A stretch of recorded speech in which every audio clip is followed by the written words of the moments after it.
ഇന്ന് നമ്മൾ ഉണ്ടാക്കാൻ പോകുന്നത് കരിമീൻ പൊള്ളിച്ചത്. അതിന് വേണ്ടിയിട്ട് നമുക്ക് കരിമീൻ വൃത്തിയാക്കി അതിലേക്ക് മസാല പുരട്ടി നമുക്ക് ആദ്യം ഫ്രൈ ചെയ്യാം. അതിനുശേഷം ചട്ടി ചൂടാക്കി കുറച്ച് വെളിച്ചെണ്ണ, അതിലേക്ക് ഗ്രീൻ ചില്ലി, ടൊമാറ്റോ, ഓണിയൻ അരിഞ്ഞത് ആഡ് ചെയ്ത് കൊടുക്കാം. അതിനുശേഷം അതിലേക്ക് ഒരു 1/2 ടീസ്പൂൺ ജിഞ്ചർ ഗാർലിക് പേസ്റ്റ് എല്ലാം കൂടെ ആഡ് ചെയ്ത് നല്ല രീതിയിൽ ഇളക്കി കൊടുക്കുക.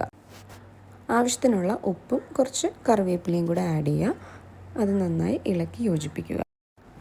നന്നായി വഴറ്റിയതിന് ശേഷം അതിലേക്ക് മഞ്ഞൾപ്പൊടി, മുളക് പൊടി, മസാലപ്പൊടി, കുറച്ച് കുരുമുളക് പൊടി കൂടെ ആഡ് ചെയ്ത് നന്നായി ഇളക്കി യോജിപ്പിക്കുക. അതിൻ്റെ പച്ചമണം മാറുന്നത് വരെ നന്നായി മിക്സ് ചെയ്യുക.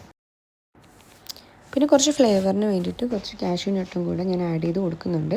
പിന്നെ ഇച്ചിരി വേവാൻ വേണ്ടിയിട്ട് കുറച്ച് വെള്ളവും കൂടെ ആഡ് ചെയ്ത് ഇളക്കി യോജിപ്പിക്കുക. അത് വറ്റി വന്നതിന് ശേഷം അതിലേക്ക് നമ്മൾ എടുത്തു വെച്ചിരിക്കുന്ന തേങ്ങാപ്പാലും കൂടെ ചേർത്ത് ഇളക്കി യോജിപ്പിക്കുക. വാഴയില വാട്ടിയ ശേഷം നമ്മളിപ്പോൾ ഉണ്ടാക്കിയ മസാല ആഡ് ചെയ്ത് കൊടുക്കുക. അതിൻ്റെ പുറത്തേക്ക് നമുക്ക് ഒരു കരിമീൻ ഫ്രൈ ചെയ്ത ഒരു പീസ് അതിലേക്ക് വെച്ച് ബാക്കി മസാലയും കൂടെ അതിൻ്റെ പുറത്തേക്ക് ഫില്ലാകുന്ന രീതിയിൽ പ്ലേസ് ചെയ്ത് കൊടുക്കുക. പിന്നെ ഗാർണിഷ് ചെയ്യാൻ വേണ്ടിയിട്ട് നമുക്ക് ടൊമാറ്റോ വട്ടത്തിൽ അരിഞ്ഞതും കൂടെ അതിൻ്റെ മുകളിലേക്ക് വെക്കാം. അതിനുശേഷം വാഴയില കൊണ്ട് തന്നെ നമ്മൾ പൊതിഞ്ഞ് കെട്ടി നമ്മളിതിനെ പൊള്ളിക്കാൻ വേണ്ടിയിട്ട് വെക്കാം.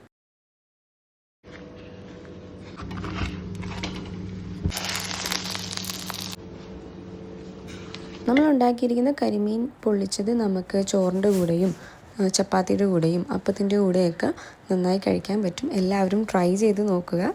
ഇതുപോലെ ഉണ്ടാക്കിയിട്ട് ഫീഡ്ബാക്ക് പറയുക. പിന്നെ എൻ്റെ പേജ് ആദ്യമായിട്ട് കാണുന്നവർ ഒന്ന് സബ്സ്ക്രൈബ് ചെയ്തിരിക്കണേ. താങ്ക്